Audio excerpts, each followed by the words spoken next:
അങ്ങനെ ദാ സമ്മറായി കഴിഞ്ഞപ്പോഴേ നമ്മുടെ നോർവേയിൽ നല്ല അടിപൊളി പച്ചപ്പ് വൈബാണ് കേട്ടോ. എവിടെ നോക്കിയാലും പൂക്കളും കായ്കളും ഒക്കെ മാത്രമേ കാണാൻ പറ്റുള്ളൂ കേട്ടോ. അധികം നാളൊന്നും കാണില്ല, കുറച്ച് നാളേ ഉണ്ടാവുള്ളൂ കേട്ടോ ഈ ഒരു സമ്മർ എന്ന് പറയുന്നത്. എങ്കിൽ കൂടെ നമ്മളിതാ ഈ ആപ്പിൾ ട്രീയിൽ അങ്ങോട്ട് ഫുള്ളായിട്ട് ആപ്പിൾ ഉണ്ടായി നിൽക്കുകയാണ് കേട്ടോ. അപ്പോൾ ഒരു ഏണിയൊക്കെ വെച്ചിട്ടുണ്ട് കയറി പൊട്ടിക്കാൻ വേണ്ടിയിട്ട് കേട്ടോ. കാരണം എന്താണെന്ന് വെച്ചാൽ മുകളിൽ നിൽക്കണതിന് അത്യാവശ്യം വെയിലടിച്ചിട്ട് പെട്ടെന്ന് അതങ്ങോട്ട് മൂത്ത് നല്ല ടേസ്റ്റ് ആയിരിക്കും.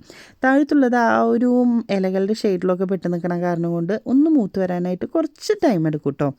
അപ്പോൾ ഇതൊക്കെ മൂത്ത് വരുന്നേ ഉള്ളൂ. അപ്പോൾ മൂത്ത് വരുന്ന ആപ്പിൾ നമുക്ക് പൊട്ടിച്ച് അച്ചാറിടാനായിട്ട് നല്ല ടേസ്റ്റാണ് കേട്ടോ. നമ്മുടെ മാങ്ങച്ചാറിൻ്റെ പോലെ തന്നെ ഇരിക്കും ഏകദേശം. കുരുകുരുന്നനെ അരിഞ്ഞിട്ട് അങ്ങോട്ട് ഇട്ട് കഴിഞ്ഞാൽ നല്ല ടേസ്റ്റാണ് കേട്ടോ. പിന്നെ അങ്ങനെ കറങ്ങി തിരിഞ്ഞ് നോക്കുമ്പോൾ ഉണ്ടല്ലോ, ഞാൻ കണ്ടതാണ് ഈ ഒരു ഇരട്ട ആപ്പിൾ.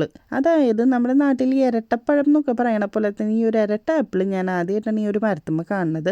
ഇത് ഇങ്ങനത്തെ ഒരു പീസ ആകെ ഒരെണ്ണം തന്നെ കണ്ടുള്ളൂ കേട്ടോ. പക്ഷെ കാണാനായിട്ട് നല്ല രസമുണ്ടായിരുന്നു. എന്തായാലും അവിടെ നിൽക്കട്ടെ, നന്നായി പഴുത്ത് കഴിഞ്ഞിട്ട് പൊട്ടിക്കാം അല്ലേ. പിന്നെ ഈ സമ്മറായി കഴിയുമ്പോഴേ എവിടെ നോക്കിയാലും ആപ്പിൾ ട്രീസ് ഉണ്ടാവും. അതായത് നമ്മൾ കാട്ടിലും മേട്ടിലും വീട്ടിലും എവിടെയാണെങ്കിലും ആപ്പിൾ ട്രീ ഉണ്ടെങ്കിൽ അതുമൊക്കെ നിറച്ചങ്ങോട്ട് ആപ്പിൾ ഉണ്ടാവും. അത് കാരണം കൊണ്ട് തന്നെ ആപ്പിളിന് ഇവിടെ ആവശ്യക്കാർ കുറവായിരിക്കും. കാരണം ഇങ്ങനെ വീട്ടിൽ വന്ന് പറിച്ചെടുത്ത് കൊണ്ടുപോകുക അല്ലെങ്കിൽ അയൽക്കാർ പറിച്ചെടുത്ത് കൊണ്ടുപോകുക അങ്ങനത്തെ കാര്യങ്ങളൊന്നുമില്ല. നമുക്ക് ആവശ്യമുണ്ടെങ്കിൽ പൊട്ടിക്കുക, ബാക്കിയുള്ളത് അവിടെ വീണ് പോകും. അങ്ങനത്തെ ഒരു പ്രശ്നമുണ്ട്. അപ്പോൾ ഈ വീണ് പോകുന്നത് ആപ്പിൾ എങ്ങനെയാണെന്ന് വെച്ച് കഴിഞ്ഞാൽ അവിടെ കിടന്നിട്ട് അങ്ങോട്ട് ചീഞ്ഞ് കഴിഞ്ഞാണ്ടല്ലോ പിന്നെ ആ വഴിക്ക് അങ്ങോട്ട് നടക്കാനേ പറ്റില്ല.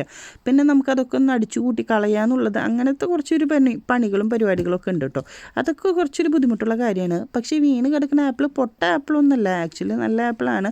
പക്ഷേ നമുക്കിപ്പോൾ മരത്തും ഇത്രയധികം നിൽക്കുമ്പോൾ നമ്മൾ ആ ഫ്രഷ് പൊട്ടിക്കുക എന്നുള്ളൊരു കൺസെപ്റ്റിൽ ആ നിലത്ത് കിടക്കുന്നത് അവിടെ തന്നെ കിടക്കും കേട്ടോ.